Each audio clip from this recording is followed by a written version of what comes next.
and welcome to State Affairs Forum. My name is Becca Pell and I am your SAF section leader. In this video, we will be discussing the format of SAF debate. The parliamentary procedures of state affairs is very similar to high school debate program. In your presentation, you'll begin with your 2-minute opening summation. It is suggested that each member of your group says their name and delegation before speaking.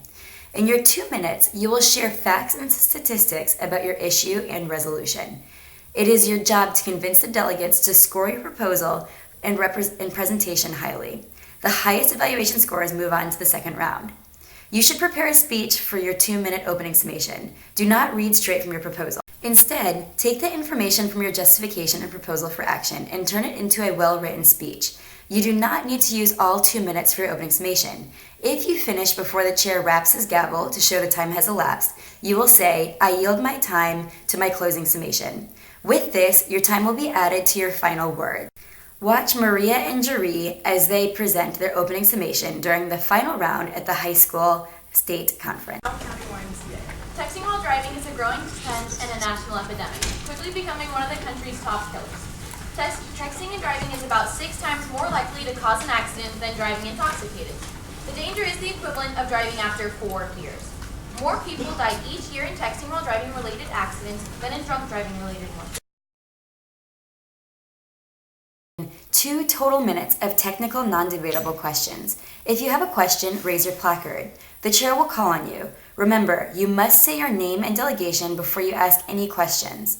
You get 1 question to ask the author. If you want to ask more than 1 question, you must say, does the author agree to a possible series of questions? The author has the choice of saying yes or no. Technical non-debatable questions means facts about your proposal or resolution, not opinions. An example of a good technical non-debatable question is, how many police officers had their badges removed due to police brutality in the year of 2014? You may not ask, how do you feel about animal testing? A common acceptable question is, where did you get your information? Remember, you cannot ask about money. How will this be funded is not an acceptable question. Watch as Nolan questions Jeree and Maria at the high school state conference. The authors yield to 2 questions. How far along is this technology? Well, AT&T has developed this technology very far. The telematics where it shuts off your phone entirely has only been really developed at the University in Florida, but it's still in the works. Okay, and what's the difference between having this AT&T app and turning your phone off and putting it in the glove box? Pro-con debate. Each delegate is given 2 minutes to convince the audience to vote for or against the proposal. If you would like to speak pro for the proposal, raise your placard. The chair will point to you. Stand and say your name and delegation. Then use your 2 minutes to share why you think the proposal and resolution should be passed on to the next level. Then, the con speaker will do the same thing and urge delegates to fail the proposal. Then, 1 more pro speaker and 1 more con speaker will speak. Remember, each speaker gets 2 minutes for their speech. Watch this pro-con debate in action. Delegates Carter, South Carolina YMCA. I urge everyone to vote for this because it works in all cars, no matter what car you have, whether it be old or new. It works in all cars. Each one of us has the option to open this app and use it on our phones. It's great to even have the option to not text and drive, to be safe on the road. And so I think we should vote pro because it's nice to even have the option. We have the technology now that allows us to have the option whether we want to text and drive, whether we want to save our life or not. So I urge everyone to vote for pro. Well, Lincoln Rich on YMCA. So as they said in their proposal, there's going to be a locator that pinpoints where you are in your car. Well, actually, as of right now, and they're nowhere near advancing this technology, your phone locator is only accurate up to 3 feet.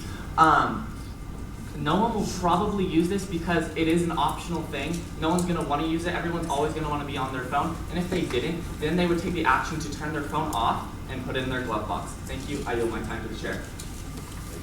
Pro for this proposal because, as stated in lines 17 to 18, more people die each year in texting while driving accidents in comparison to drunk driving related accidents. In addition, line 44 reads, there is currently no statewide ban on texting and driving, while a state like California already has telecommunication laws associated with driving in place. Delegate Sanders, District 3.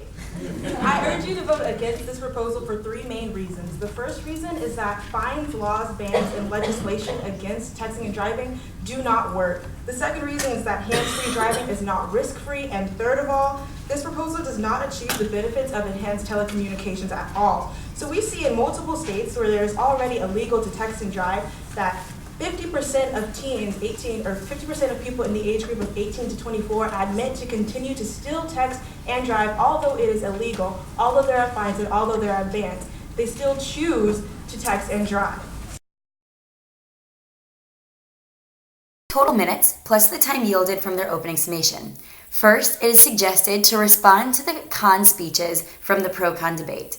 As a previous delegate stated, this resolution would not be plausible due to blank. Then you would say, this is invalid because of blank. Then present your 2-minute closing speech. The goal is to drive the audience to vote for your proposal. Also, all of our proposals are for the future. Everybody's here today has been talking about things we can do in the future, and since we are the future, let's make this happen right now. Lastly, they talk about how this is a choice, and if we improve legislation, then people will still text and drive. Drinking and driving is also a choice. Legislation is there as well. But putting something in place where people will have to think about it twice before they do it, like, oh, I can get caught, I'm going to go to jail, or something like, or fines will be increased. Just having the thought that, oh, maybe I shouldn't be doing this because I will get in serious trouble is something that we want to try and put forward. With the passage of this proposal, there will be reduced death rates of texting and driving, an increased awareness of the long short-term consequences, and an increased social responsibility of drivers, and reduced accident rates caused by texting and driving. We yield our time to the floor. Thank you, officers. We will now vote on this proposal. All signify by saying aye in a normal speaking tone. Aye. All those opposed? Nay. In the eyes of the chair, this proposal do fail.